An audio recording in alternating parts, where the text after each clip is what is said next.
എല്ലാവർക്കും good vibes എന്ന എൻ്റെ യൂട്യൂബ് ചാനലിലേക്ക് സ്വാഗതം. ഇന്ന് ഞാൻ പറയാൻ പോകുന്നത് നമ്മുടെ ഈ മാനിഫെസ്റ്റേഷൻസ് ഒക്കെ നമുക്ക് യൂസ് ചെയ്യുമ്പോൾ നമുക്കുണ്ടാകുന്ന മെയിൻ പ്രോബ്ലമാണ് ഒരു കൺസിസ്റ്റൻസി ഇല്ലാത്തത് അല്ലേ.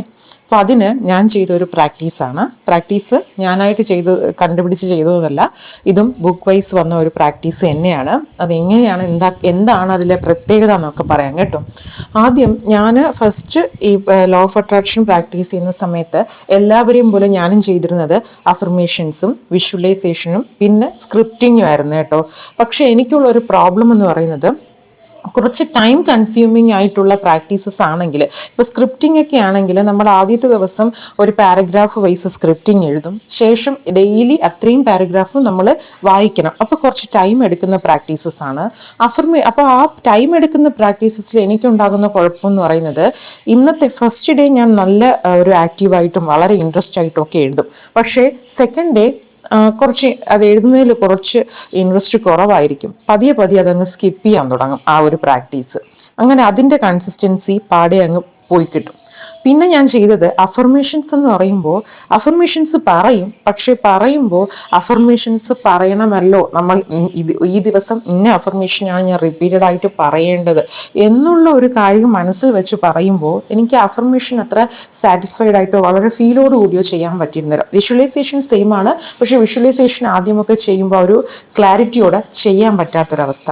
അപ്പോൾ അങ്ങനെ ഇരിക്കുമ്പോൾ നമ്മുടെ ഈ ബോബ് പ്രോക്ടർ എന്ന് പറയുന്ന ഒരു ഫേമസ് ഒരു മെന്റർ ഉണ്ട്. അദ്ദേഹം ഒരുപാട് ലോ ഓഫ് അട്രാക്ഷൻ പ്രാക്ടീസസ് ഒക്കെ പല ബുക്സിലും എഴുതിയിട്ടുള്ളതും ഒരുപാട് യൂട്യൂബിലൊക്കെ നിങ്ങൾ സെർച്ച് ചെയ്താൽ കിട്ടും അദ്ദേഹത്തിൻ്റെ ഒരുപാട് ക്ലാസ്സസ്.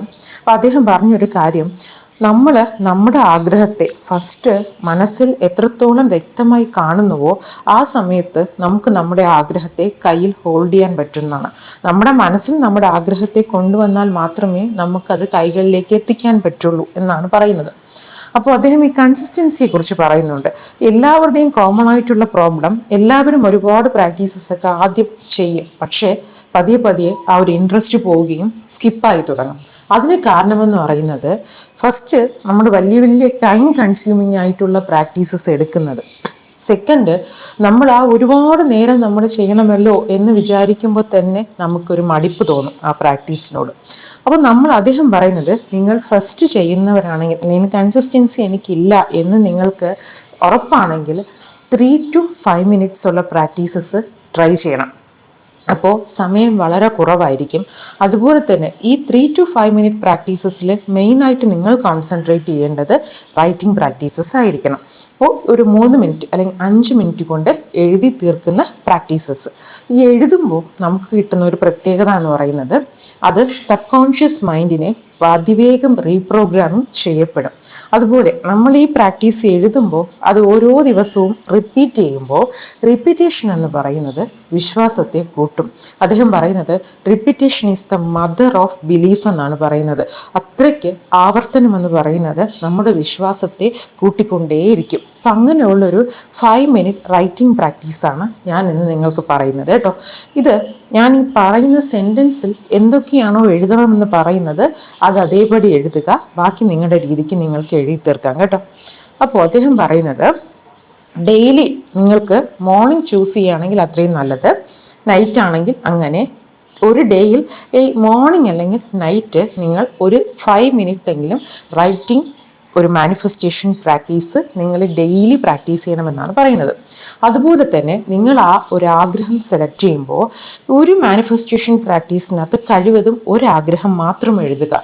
അല്ലാതെ ഒരു ദിവസം 2-3 ആഗ്രഹങ്ങളൊക്കെ എഴുതി കൺഫ്യൂസ് ആക്കി നമ്മൾ അത് റീഡ് ചെയ്യുന്നത് കൊണ്ടോ ആ പ്രാക്ടീസ് റിപ്പീറ്റ് ചെയ്യുന്നത് കൊണ്ടോ നമുക്ക് യാതൊരുവിധ ബെനിഫിറ്റും അതിൽ നിന്ന് ലഭിക്കില്ല കേട്ടോ. അപ്പം ഞാൻ ഇന്ന് പറയുന്നത് ഒരു 5 minute പ്രാക്ടീസാണ്. നിങ്ങൾക്ക് 3 minutes, ബിഗിനേഴ്സ് ആണെങ്കിൽ 3 minutes ചെയ്താൽ മതിയാകും. അതിന് നിങ്ങൾ ചെയ്യേണ്ടത്, നിങ്ങളുടെ ഒരാഗ്രഹം തിരഞ്ഞെടുക്കുക. നിങ്ങൾക്ക് മണിയാണോ, അല്ലെങ്കിൽ എൻ്റെ ജീവിതം കുറച്ച് സമാധാനപരമായും സന്തോഷപരമായും മുന്നോട്ട് പോകണം, ഞാൻ ഫിനാൻഷ്യലി സ്റ്റേബിൾ ആകണം, അല്ലെങ്കിൽ എൻ്റെ ഹെൽത്ത് വൈസ് ഞാൻ ഒരുപാട് ഇമ്പ്രൂവ് ചെയ്യണം, ഫാമിലിയിൽ നല്ലൊരു യൂണിറ്റി എനിക്ക് ഉണ്ടാകണം, റിലേഷൻഷിപ്പ് വൈസ് എന്തെങ്കിലും ഒരു പ്രോബ്ലം ആണെങ്കിൽ ആ ഒരു ആഗ്രഹം, എന്താണോ നിങ്ങളുടെ ആഗ്രഹം അതൊന്ന് തിരഞ്ഞെടുക്കുക കേട്ടോ.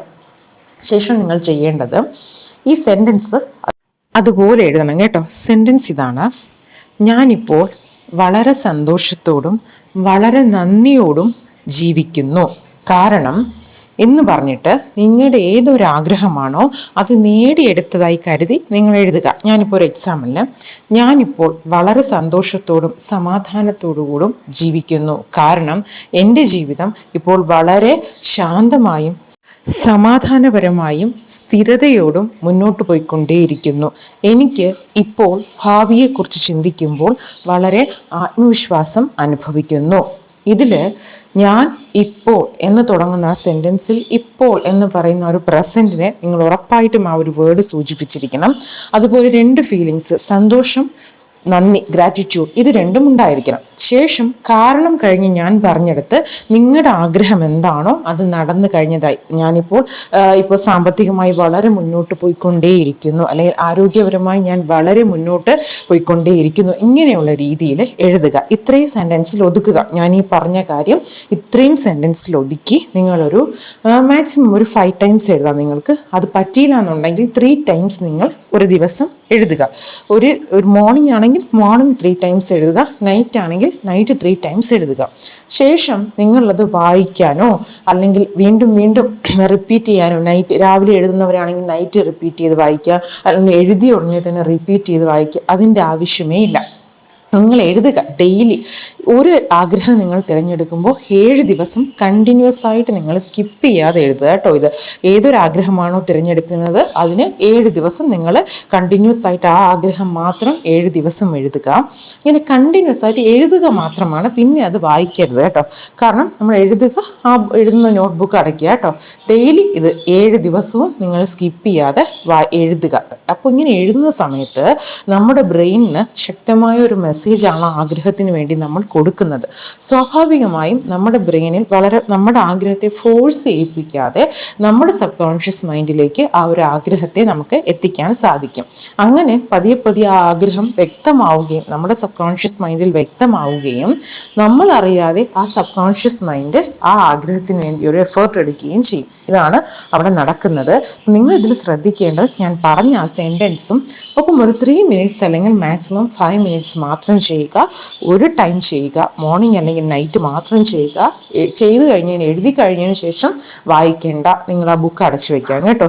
ഇത് സ്കിപ്പ് ചെയ്യാതെ 7 ഡേയ്സ് നിങ്ങൾ എഴുതുക കേട്ടോ. ഇങ്ങനെ നിങ്ങൾ എഴുതുകയാണെങ്കിൽ നിങ്ങൾക്ക് കൺസിസ്റ്റൻസി ഉണ്ടാകും. അതുപോലെ തന്നെ നിങ്ങളുടെ ആഗ്രഹം നിങ്ങളുടെ മനസ്സിൽ വ്യക്തമായി പതിയുന്ന സമയത്ത് നമ്മുടെ സബ് കോൺഷ്യസ് മൈൻഡ് അതിനുവേണ്ടി പ്രവർത്തിക്കുകയും ആ ആഗ്രഹങ്ങൾ അതിവേഗം മാനിഫെസ്റ്റ് ആവുകയും ചെയ്യും കേട്ടോ. അപ്പോൾ ഈ ഒരു പ്രാക്ടീസ് കൺസിസ്റ്റൻസി ഇല്ല എന്ന് നിങ്ങൾക്ക് ഉറപ്പാണെങ്കിൽ ഈ ഒരു പ്രാക്ടീസ് നിങ്ങൾ തുടർന്ന് പോവുക കേട്ടോ. ഒപ്പം ഈ വീഡിയോ ഇഷ്ടമായാൽ എന്നെ ഒന്ന് ഫോളോ ചെയ്യുക. Thank you so much.